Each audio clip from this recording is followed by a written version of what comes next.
이제 대단원, 사단원, 거주 공간의 변화와 지역 개발에 대해서 하겠습니다.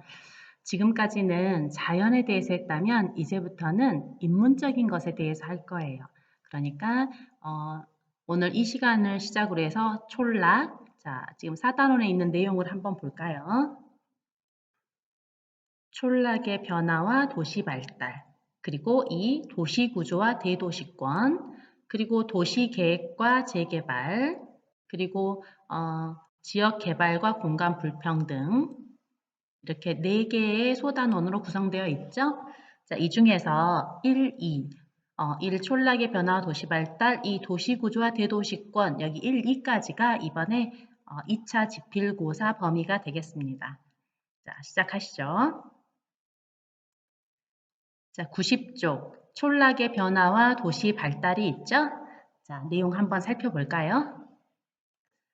자, 첫 번째가 촌락의 형성과 변화네요. 자, 전통 촌락. 지금은 뭐 도시나 촌락에 구분이 많이 줄어들긴 했는데요. 아무튼 전통 촌락 위주로 갑니다. 자, 사람들이 거주하며 생활하는 공간을 취락이라고 하고요. 자, 취락이라는 건 사람들이 생활하는 공간이란 뜻이죠. 자, 취락은 크게 촌락과 도시로 이렇게 구분을 합니다. 자, 촌락은 도시보다 인구 규모가 작겠죠. 인구 규모가 작고 인구 밀도가 낮고 헐렁헐렁하게 산다는 거죠. 그렇지만 국토 공간에서는 어때요? 넓은 면적을 차지하고 있는 거, 이게 촌락이죠. 자, 그래서 이 촌락에 대해서 이 시간 하는 거예요. 촌락에 거주하는 주민들은 대부분 농업, 업 등 1차 산업에 주로 종사하고 식량 생산을 담당하고 있죠. 자, 대부분의 촌락은 변화가 좀 느린 곳이다 보니까 자연 환경과 전통 문화가 잘 보존된 지역으로 도시민들에게 여가 생활을 제공하기도 합니다. 자, 그럼 그 아래 전통 촌락의 입지. 자, 입지라는 것은 설입, 땅지, 어디에 들어서 있는가 하는 장소에 대한 것을 입지라고 합니다. 자, 촌락의 입지에는 물, 지형, 기후 등의 자연적 조건과 산업, 교통, 방어 등의 사회 경제적 조건이 영향을 끼치겠죠. 자, 전통 촌락은 전통적으로는요, 아무래도 농업용수, 용수확보, 농경지 등과 관련된 아무래도 자연적 조건의 영향을 많이 받았었어요. 전통 촌락은요. 자, 그리고 뒤에 산이 있고 물을 끼고 있는 배산, 임수 같은 경우는 살기에도 좋았지만 풍수지리적으로도 기가 충만하다라는 게 있었잖아요. 그래서 배산, 임수 지역을 사람들이 선호했던 것은 이 풍수지리 사상도 반영되어 있다고 볼 수 있겠죠. 자, 예전에는 그랬는데 지금 근래에는 아무래도 도시를 상대로 한 농업, 즉 상업적 농업이 발달하면서 교통이 편리한가? 혹은 경제적으로 이렇게 여유 있는 지역과 가까운가? 막 이런 것들의 중요성이 커지고 있습니다. 자, 그리고 촌락의 입지에서 보면요. 다양한 요인의 입지가 있었을 텐데, 예를 들면 제주도를 볼까요? 제주도가 사례로 들어와 있는데, 자, 여기 자료 1에도 제주도가 있죠. 제주도는 현무암으로 되어 있어가지고 돌멩이인데 돌멩이가 금이 많이 가고 구멍이 뚫려 있다 보니까 비가 오게 되면 빗물이 지하로 다 스며들어 버려요. 그러다 보니까 지표에 물이 없어. 즉 강이 있는데 강이 늘 말라 있는 경우가 많아요. 그래서 제주도는 어찐다. 지표수가 부족하다. 자, 지표수가 부족한 제주도에서는 생활을 위한 물, 즉 생활용수를 얻기 힘든데요. 얻을 수 있는 곳이 있어요. 바로 용천대라는 곳입니다. 소슬용, 샘천. 자, 샘이 솟아나는 곳이 이렇게 띠 모양으로 길게 있다 해서 용천대라고 하는데요. 여기 지도를 보세요. 지도를 보시면 분홍색으로 색깔 칠해진 곳이 샘이 나는 곳이에요. 그러니까 물이 솟아나는 곳이지. 지하로 스며들었던 물이 지하로 흐르다가 어딘가에서 이렇게 지상으로 노출되는 곳, 이게 샘인데요. 자, 샘이 있는 곳이 어딘가 하고 봤더니 이렇게 바닷가 있죠. 바닷가를 중심으로 이렇게 샘이 나타나는 거야. 그래서 샘이 나타나는 곳에서는 물을 구할 수 있으니까 이렇게 이런 곳 용천대를 따라서 마을들이 막 들어섰었지. 그래서 용천대를 따라 촌락이 형성되었다. 이게 제주도의 특징이었다. 그 말이고요. 반면 제주도와는 반대로 범람원이라는 곳이 있는데 범람원은 강이 이렇게 범람해서 만들어진 평야잖아요. 그래서 이 범람원 일대는 강이 잘 범람한 지역이란 뜻이에요. 그래서 범람원에서는 홍수의 위험이 너무 커. 따라서 집을 지을 때 어떤 곳에 지어야 된다? 홍수의 위험이 낮은 곳에 지어야 한다. 물을 얻을 수 있는 게 중요한 게 아니라 집이 안 잠겨야지 이게 중요한 게 범람원이에요. 자, 그렇다면 범람원 내에서는 홍수의 위험이 낮은 곳이 어디? 범람원 내에서는 자연재방이었죠. 배우습지는 너무 잘 잠겼어요. 그래서 자연재방에 촌락이 형성되기도 하였지요. 자, 그럼 또 다른 조건도 있었나 하고 보게 되면요. 예를 들면 뭐 하천이나 도로, 철도 등 이렇게 교통이 편리한 곳은 또 접근성이 좋으니까 예로부터 상업적인 취락이 발달했겠지. 자, 그럼 교통이 편리한 곳을 분리를 해볼게요. 자, 육상교통로, 즉 이렇게 걸어다니는 육지 있죠? 육상교통로에서는요, 여권 취락이 발달을 했대요. 자, 여권 취락 그러면 그 관리들이 중앙에 있는 명령을 지방에 전달하기 위해서 막 이렇게 그 공문서를 들고 달려가다 보면 그 중간중간에 휴식이 필요하잖아요. 그 휴식처를 중심으로 발달된 취락이 바로 여권 취락이에요. 역과 원이 있었다 해서 그 글자 뒤에 이렇게 글자 뒤나 앞에 도치, 원, 역, 꼭 이렇게 역과 원이 들어가는 경향이 좀 있죠. 자, 그리고 육상교통로 말고 수운의 요충지, 즉 수운이라 하면 수상교통이란 뜻이죠. 수운의 요충지는 흔히 나루터 칠학이라 부르는데요. 나루터 칠학은 노량진, 삼랑진, 마포, 영산포 이렇게 진이나 포가 들어가는 경향이 있어요. 자, 한편 지형적으로 방어에 유리한 곳 있죠. 방어에 유리한 지역 혹은 방어를 해야만 하는 국경이나 해안 지역 이런 데에서는요. 군사 취락이 발달하게 되는데 그런 게 바로 병영촌이에요. 병영촌이 발달했어요. 병영촌. 자, 병영촌은 뭐 전라, 좌수, 영 이런 식으로 영자가 들어가는 경우 있죠? 영자가 들어가는 경우는 군대 주둔지이자 그 군대 사령관이 그 머무는 공간이기도 했어요. 그래서 이런데 그리고 진짜 아까 수운의 요충지에서 말하는 이 진은요 나루터 진자인데 비해서 이 중강진의 진자는 또 한자가 달라요. 쇠금자가 들어가서 이 쇠덩어리 한마디로 이렇게 군대가 진을 치다 할 때 진자여가지고 우리나라 그 발음으로는 똑같아서 좀 힘들죠. 아무튼 중강진, 전라 좌수영, 수영, 병영 이런데 그리고 남한산성 이런 것은 바로 방어를 위한 병영촌이었다고 볼 수 있습니다.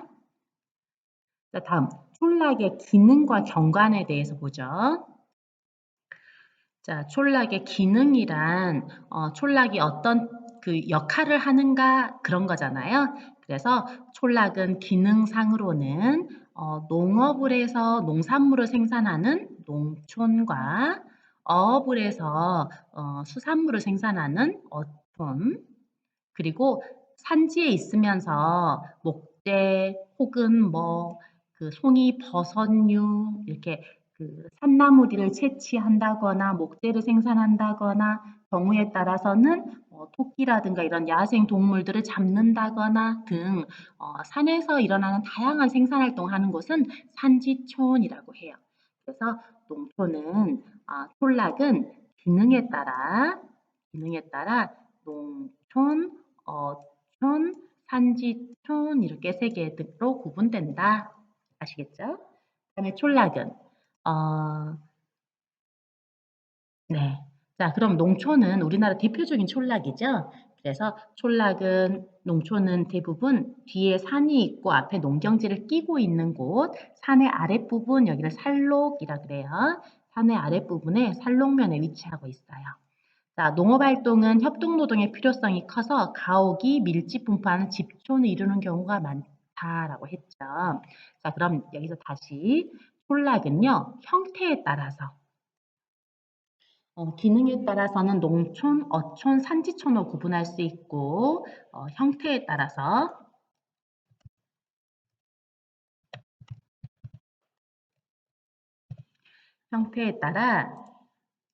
집촌과 산촌으로 구분할 수 있어요. 자, 집촌이라는 것은 집들이 따닥따닥 모여 있어서 하나의 마을을 이루고 있는 것이고, 산촌, 이거 분산되다 할 때 산자예요. 자, 집들이 흩어져 있어서 어디까지가 한 마을인지 모르겠어. 집들이 겨우 한두 채 이렇게밖에 안 보여. 이러면 집들이 분산돼 있는 촌락이잖아. 그래서 산촌이라고 해요. 자, 그럼 농촌은 대부분이 협동의 필요성도 크고 이런 경우가 많아서 집촌을 이루는 경우가 되게 많고요. 어촌 같은 경우도 바닷가에 어업을 하다 보면 협동이 많이 필요하기도 하고 집이 들어설 만한 장소가 이렇게 한정되어 있다 보니까 그곳에 집들이 밀집 분포해요. 특히 어촌은 생산 공간이 바다니까 굳이 넓은 땅을 확보하고 있을 필요가 없잖아요. 그러다 보니까 집들이 되게 따닥따닥 있지. 자, 그래. 반면 산간 지역에 있는 산지촌 있죠. 산지촌은 산간 지역 자체가 경사가 급하다 보니까 농경지가 별로 없고, 그리고 사람들이 이렇게 주로 산지촌에서도 농사를 짓는 사람들도 있고, 이렇게 뭐 다양한 업에 종사하는데요. 이들이 굳이 협동의 필요성이 크다거나 뭐 이런 게 없다 보니까 주로 집들이 흩어져 있어요. 산지촌은 대부분 산촌인 경우가 많습니다. 그러니까 이 페이지에서는요, 촌락은 기능에 따라 농촌, 어촌, 산지촌으로 구분되며 형태에 따라 집촌과 산촌으로 구분되는데 집촌은 협동 노동의 필요성이 큰 곳, 혹은 뭐 방어의 필요성이 큰 곳, 혹은 어, 조상 대대로 이렇게 살다 보니까 자손 만대 모여 살다 보니 집촌을 이룬다거나 혹은 조상 숭배 있죠. 어디 뭐 문중 뭐 이런 지역을 중심으로 해서 하나의 같은 성씨가 조상 숭배와 관련해서 한 마을을 이루면서 살기도 해요. 집성촌이라고도 하죠. 집성촌을 이루다 보니까 집들이 따닥따닥 있는 집촌을 이루기도 하지. 그래서 집촌을 형성한 이유는 되게 다양하죠. 자, 그럼 집들이 흩어져 있는 산촌을 형성하는 경우는 뭐냐면 굳이 모여 있을 필요가 없으니까 흩어져 있는 거야. 그러니까 집촌을 이루게 되면요. 집이 이렇게 모여 있게 되면 이 마을 앞에 있는 논밭이 내 논밭이라는 보장이 없죠. 선생님도 시골에서 살았는데요. 선생님 농사 짓는 선생님 집에 그 농가 밭이요. 다 멀었어요. 심지어 어떤 밭은 가는데 30분 정도 걸렸어요. 그러니까 그 밭에는 한 번 일하러 가잖아요. 그러면 오래 있다 오고 한 번 갔다 오면 잘 안 가요. 왜냐면 너무 머니까. 갔다 오는 데만 걷는 데만 저기 1시간이 걸리잖아요. 이렇게 멀리 떨어져 있기도 해. 그러니까 집들이 모여 있으면 협동도 좋고 이웃과 나누는 정도 있고 이렇겠지만 자기 집에 농사 지러 갈 때는요. 일단 가는 데만 그러니까 농사 짓기 위해서 걷는 데만 시간이 한참 걸리니까 노동력 투입이 비효율적이지. 반면 산초는 집들이 흩어져 있는 대신 대부분 자기 집 주변이 자기 농경지예요. 그러니까 집 주변이 다 자기 농경지인 거야. 그러니까 바로 집만 나서면 바로 일터죠. 그러니까 노동력 투입이 아주 효율적이죠. 이게 집촌과 산촌의 특징이에요. 아래 탐구 활동에서는 촌락의 입지 특성에 대해서 대동여지도에서 한번 보자 그랬는데요. 자, 가는 마포래. 자, 마포 많이 들어봤죠? 마포 나루. 자, 포자가 들어가니까 수상교통 수운 나루터 칠학이구나. 이태원 원이 들어갔네. 여권 칠학 육상교통의 요지. 관리들이 숙박하던 곳 그런 곳을 중심으로 상업이 발달해서 나오게 된 마을이었구나. 한강 진. 자, 진을 보니까 여기에 쇠 금자가 들어가는 쇳덩어리가 들어가지. 예를 들면 마포할 때 포자에는 물수가 들어가죠. 자, 이렇게 물수변 이렇게 물수가 들어가게 되면 그래서 포자가 되었건 혹은 에쿠. 자, 혹은 노량진 할 때 진자가 되었건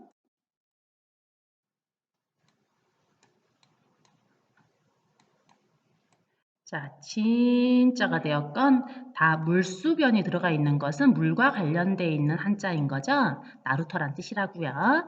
반면 한강진은 이 쇠 금자가 들어가요. 새 금자가 들어가가지고 이렇게 군사 주둔지 진자가 되는 거야. 지인을 치다 할 때 진자가 이렇게 딱 되는 거죠. 자, 아무튼 한강지는 방어를 위한 아마 수도 한양 방어를 위한 그 군사 주둔지였던 것 같아요.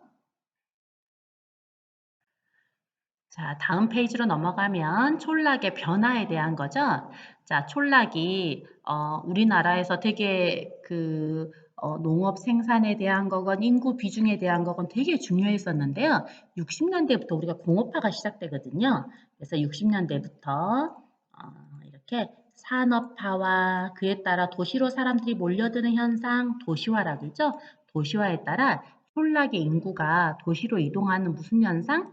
이촌, 향도 촌락에서 떠나고 촌락과 이별하고 도시로 향한다. 자, 이촌 향도 현상이 일어나면서 촌락에 큰 변화가 생겼어요. 즉, 주로 이렇게 도시로 나가는 사람들은 노인들이 아니죠. 청장년층이에요. 자, 청장년층의 인구 유출이 많아지면서 농촌은 노동력이 부족해졌지. 그리고 인구가 감소하니까 아무래도 가게도 문을 닫게 되고 학교도 문을 닫게 되고 병원도 문을 닫게 되고 아무튼 새로 병원이 개설되진 않을 거잖아요. 그렇다 보니까 도시에 비해서 생활 환경이 악화되었어요. 어, 그리고 또 이제 전국적으로 나타나고 있는 출산율 저하의 그 여파가 시골도 마찬가지로 나타나게 되는데 일단 시골은 청장년층이 유출되었잖아요. 청장년층이 숫자가 적은 데다가 그 적은 숫자 내에서도 아이를 적게 낳는 분위기가 시골에도 확산이 되면서 정말 시골에 아이들이 줄어들어 버렸죠. 그에 따라 폐교가 증가하였고 상대적으로 노년층에 뭐가 증가해요? 노년층에 비중이 증가했겠죠. 노년층 자체가 뭐 어디서 들어오거나 그러진 않았어요. 그런데 노년층이 상대적으로 비중이 높아지게 되는 거야. 그러다 보니까 시골에 온통 노인밖에 없는 것 같아. 그래서 고령화 현상이 심화되었죠. 그리고 청년층의 인구가 유출되었다고 했는데요. 청년층 여자와 남자 중에서 여자의 유출이 좀 더 많아요. 그러니까 여러분이 아가씨야, 시골에서 자란 아가씨지만 이 사람들이 시골에 계속 머물기를 싫어하는 그 성향이요. 남자보다 여자가 더 심했던 거죠. 그러다 보니까 촌락에서는 결혼할 만한 나이, 즉 결혼 정년기라고 하는데요. 결혼 정년기에 여자든 남자든 다 적지만 그중에 남성의 비중이 조금 높아요.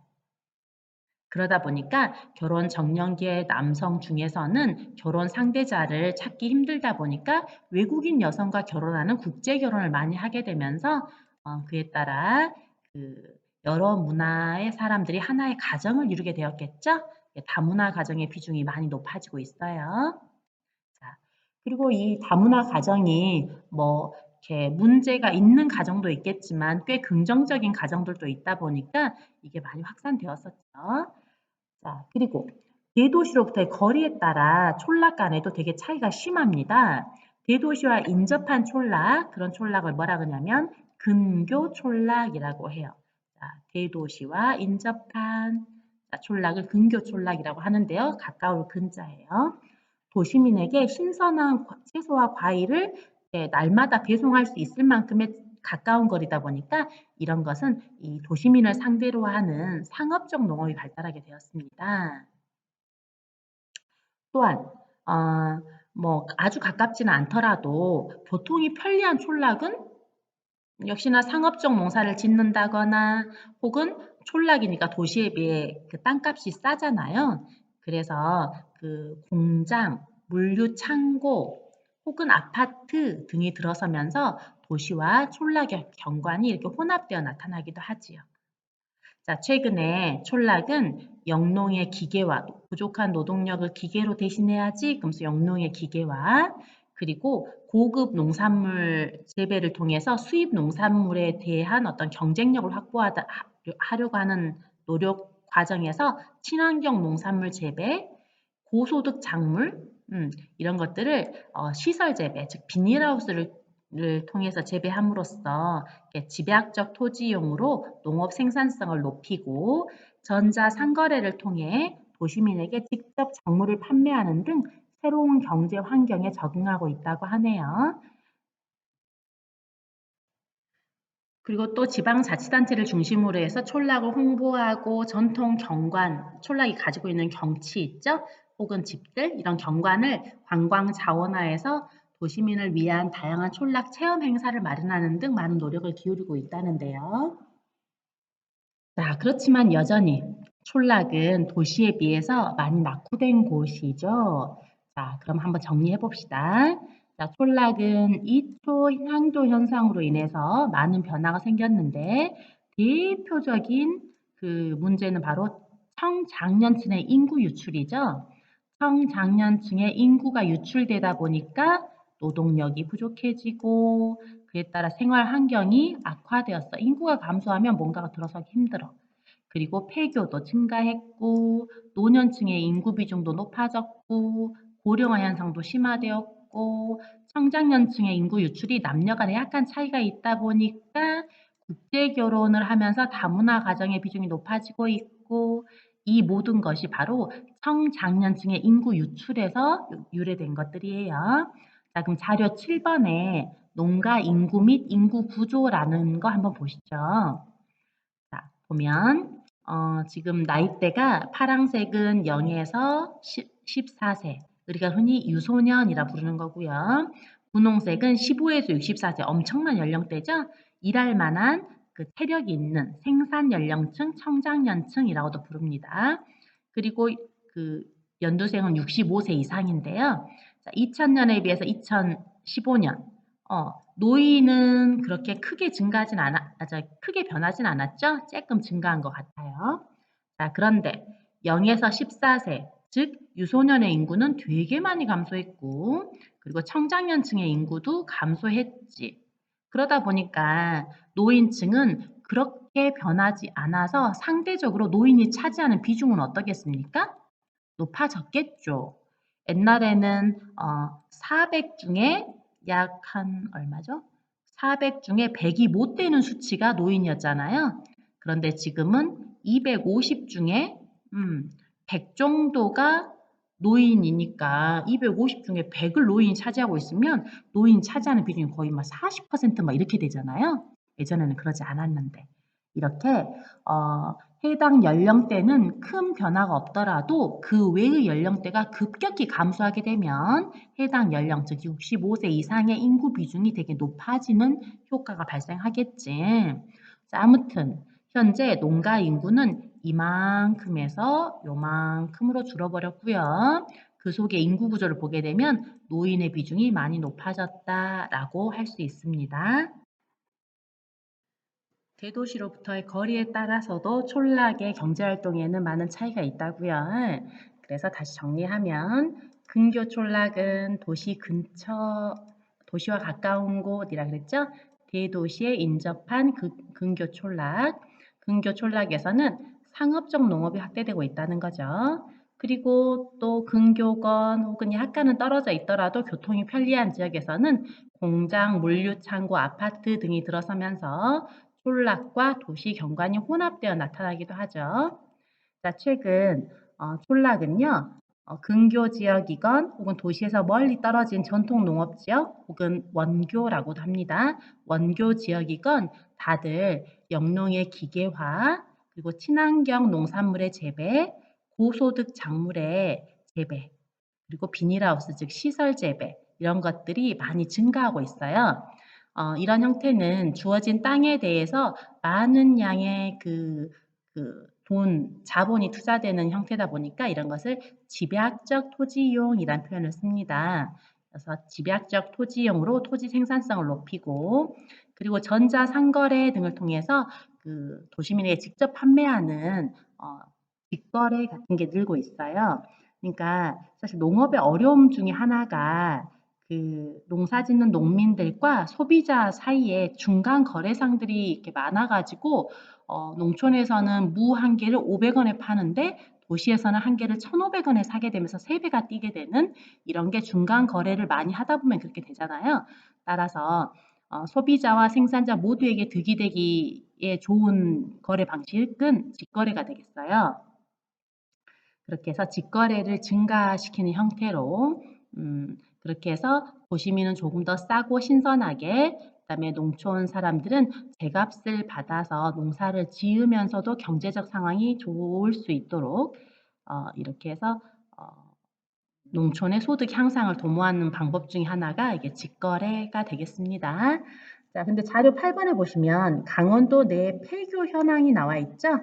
그래서 뭐 폐교 시기 이렇게 쭉 있는데 아무튼 여기에 찍어진 점이 옛날에 폐교됐는지 최근에 폐교됐는지에 따라 다르지만 폐교된 학교들이 정말 많죠. 그래서 예전에는 확실히 아이들이 많았나 보다. 근데 지금은 아이들이 많이 줄어들면서 이렇게나 폐교가 많았다.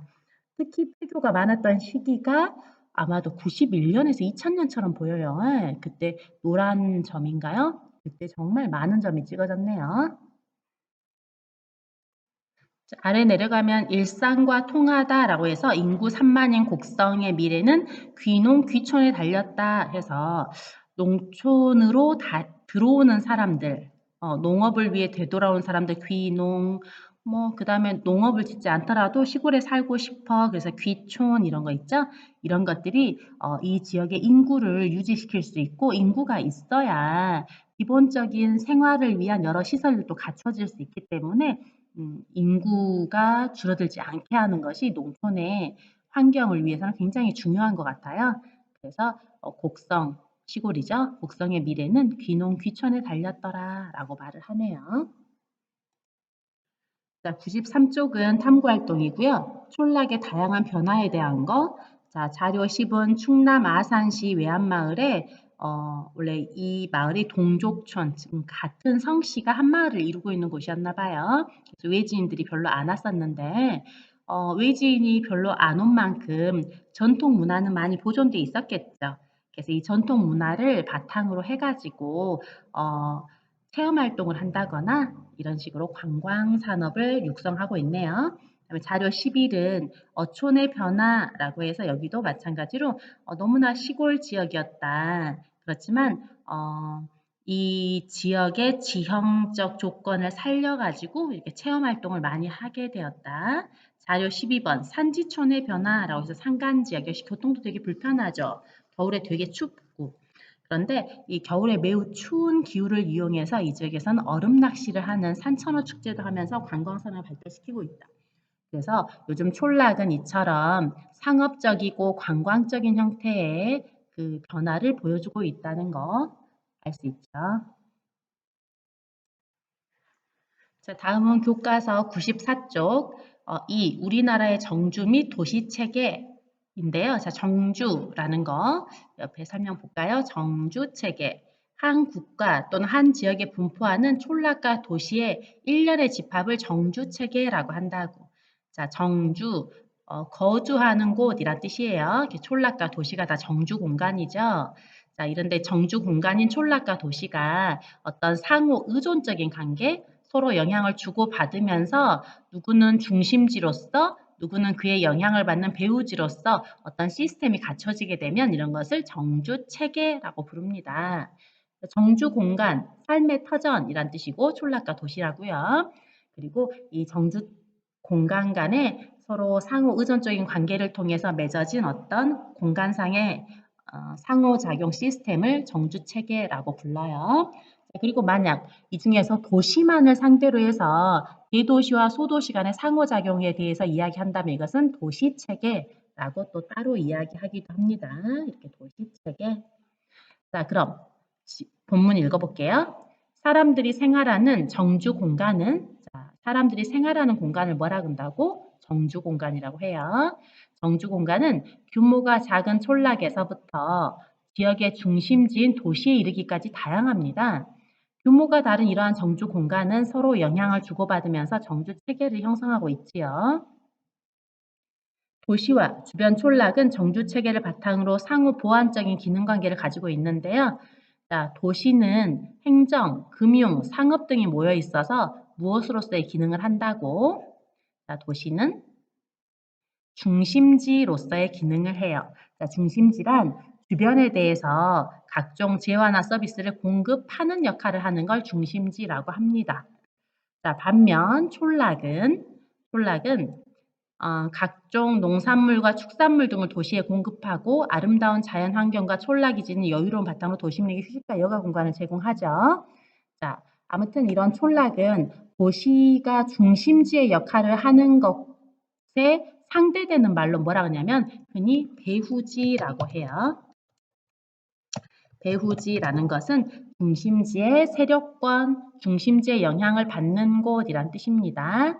촌락은 배후지로서, 도시는 중심지로서의 기능을 주로 하죠. 자, 최근 인구가 증가하고 교통이 발달하면서 도시와 촌락의 관계는 더욱 긴밀해지고 그러다 보니까 중심 도시와 주변 농촌 지역이 하나의 그 행정구역으로 통합되기도 해요. 이렇게 도시와 농촌이 통합되었다 해서 도농통합. 그리고 그렇게 만들어진 행정구역에 시가 붙거든요. 그래서 도농통합시라고 합니다.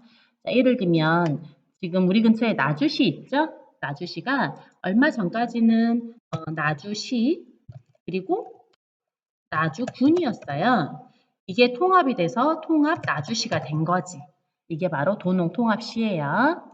그래서 선생님의 언니도 나주시에 살고 있는데요. 언니가 통합되기 전 주소가 뭐였냐면 전라남도 나주군 세지면 죽동리였어요. 그러니까 세지면, 면이라는 거, 면사무소, 면, 오케이?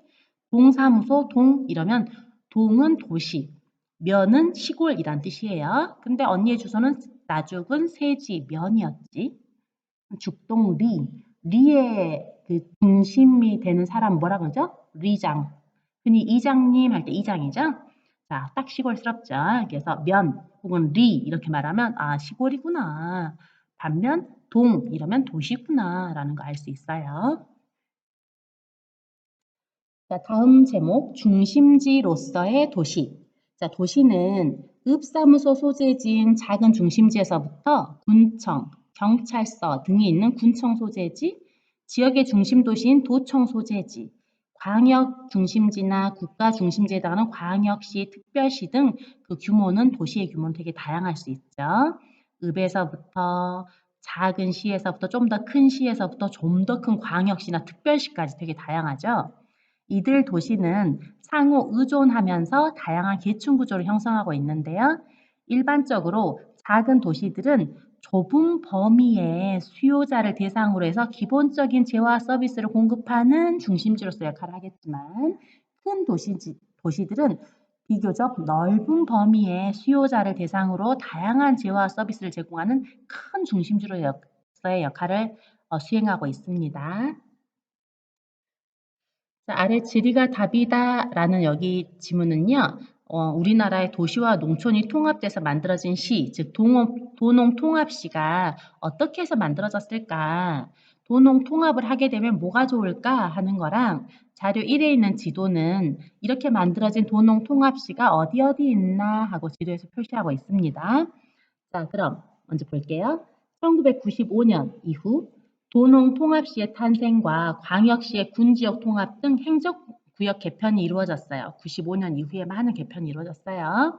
이러한 행정구역 개편은 생활권이 같은 도시와 주변 농촌을 하나의 행정단위로 개편해서 행정 업무를 간소화하고 도시와 농촌의 상호 보완적 관계를 통해 지역 발전을 이루려는 데 그 목적이 있지요.